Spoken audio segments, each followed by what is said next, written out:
episode, Leon Lopez dishes the dirt on his time in We Will Rock You. We delve into the unseen world of the theatre dresser, and West End veteran Earl Carpenter shares his words of wisdom. All on today's Tea Club Talk Time.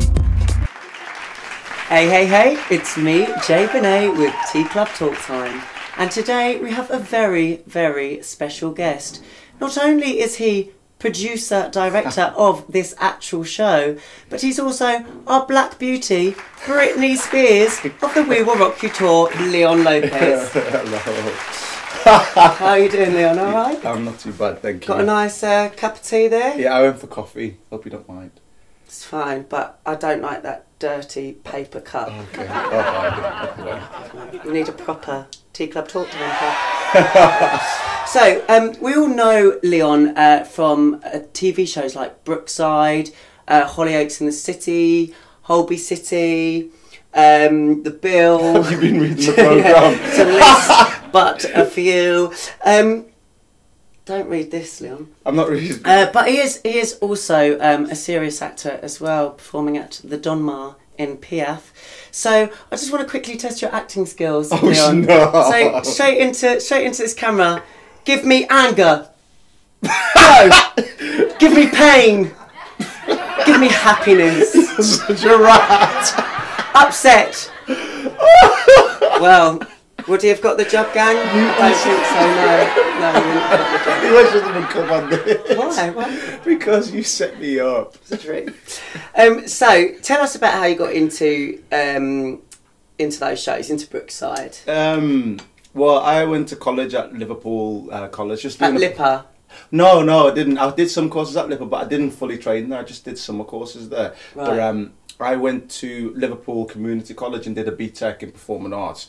And off the back of that, I got an agent and I was doing bits of extra work just to make a bit of money. But then I was also going for auditions and stuff, and I auditioned for Brookside and I got it. I was lucky with it. Brilliant. And you had quite a good time there, didn't you? That was like your growing up years, your teenage years. Definitely. I think I started Brookside when I was 19, and I was working with some amazing people, and I was a bit of a snob really, because at first when I was at college I always thought I wanted to do straight theatre. You know, I'd never wanted to do TV, especially soaps. And then when I only got offered 4 episodes to start off with, and I wasn't going to take it because I thought it wasn't what I wanted to do. And then I don't know, when I started it just started rolling on and on and on. Then they offered me more, and then eventually I was put on a long-term contract, and I was there for 4 years. And that was kind of like my university. Yeah. That was where I learned different techniques with acting for TV and stuff like that. And then when I decided to go more into theatre, even though that was a definite decision to go, right, I've had enough of TV, I want to now go into theatre, musical theatre. Well, it was a bit complicated, as in when I left Brookside I joined a band, and it was just a pop band. We never released anything. Sing us a song. No. I tried to call you, but you're not. No, you're an idiot. And then the band didn't work out, and my agent who I was with, because I'd moved to a London agent, had basically kicked me off the books because I kept turning down auditions. Right. And then I got with another agent, and she got me Hollyoaks in the City, so I did that for a year. And then we just had a conversation between us, and I said I want to focus more on theatre, and especially musical theatre. And I did Rent. It was like the remixed version, and bit by bit it's just kind of snowballed, and I've just kept working. You're the first black child catcher in Chitty Chitty Bang Bang. That must have been scary. Your bro was white, didn't it? They actually whitened you up? Yeah. Oh, right. Let me show you a picture. Yeah, have we got one? I'll put a picture now. Beautiful. No, so why did they whiten you up? That's so because I asked them to.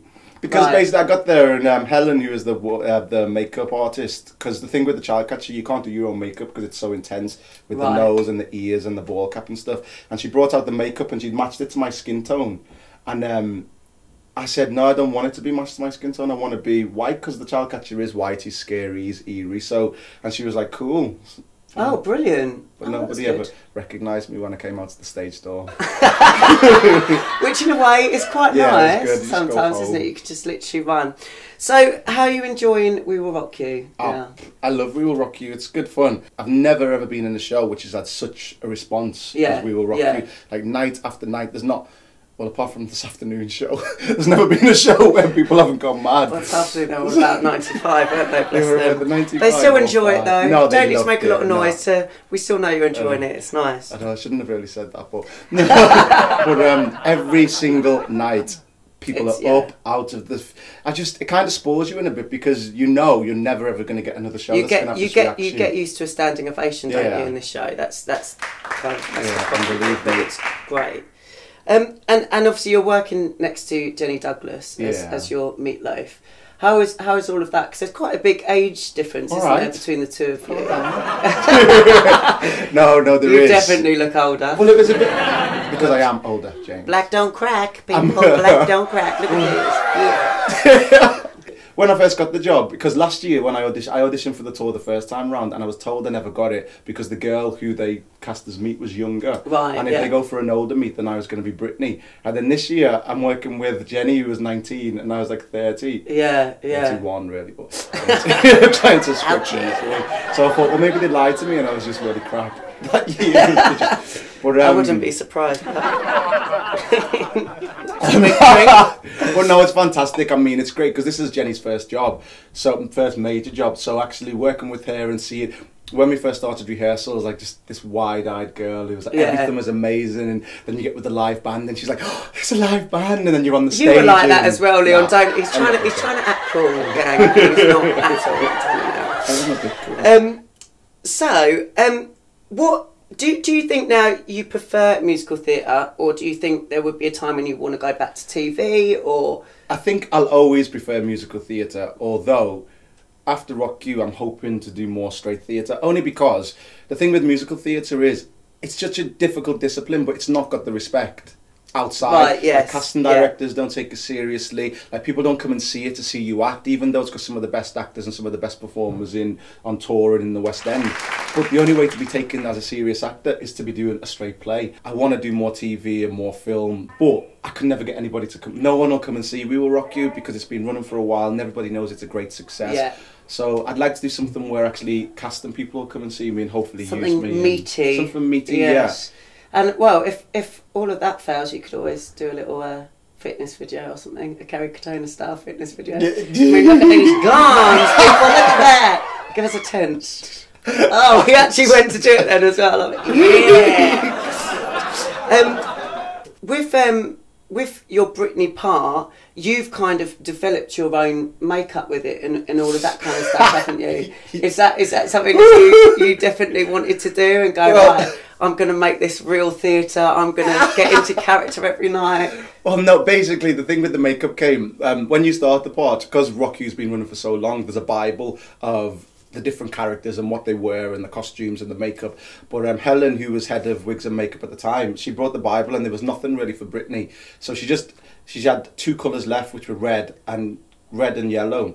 And obviously Britney's costumes, red and yellow as well. So I was like, I'll use them. And I just used to put it around my eyes a little bit. And then Marie, one of the girls in the show, said I looked like I had bruises. So then I thought, you can always trust Marie to give an honest opinion. It's true. Yeah, it's true. Marie's in a lot of the We Will Rock You tour vlogs. So go back and have a look and you'll see. She's the little northern one. So anyway, after that, I thought, well, I'm going to make it more defined. So I started Googling and I looked at samurais because my character thinks he's a bit of a samurai warrior. Well, so you definitely play it like that. Well, isn't that how it's always done? I don't know. Well, it's different, isn't it, all the time? Different all the time. But it definitely works. It's nice. So I just got this. There was a picture of a samurai warrior with these black eyes and like gold around his eyes. So I did it the same, but with red and yellow. And now everyone says I look like bloody Shenzi out of The Lion King. But it's based on an actual picture. I just changed the colours to match my colours. It gives me something to do because I've got like 20-30 minutes before I'm on stage. That's nice. It's nice. So what about the kilt and everything? Do you have someone to put you in that? Do you? Oh yeah. Do you put yourself in it? Or who is the lucky lady that gets to put Leon's skirt on him?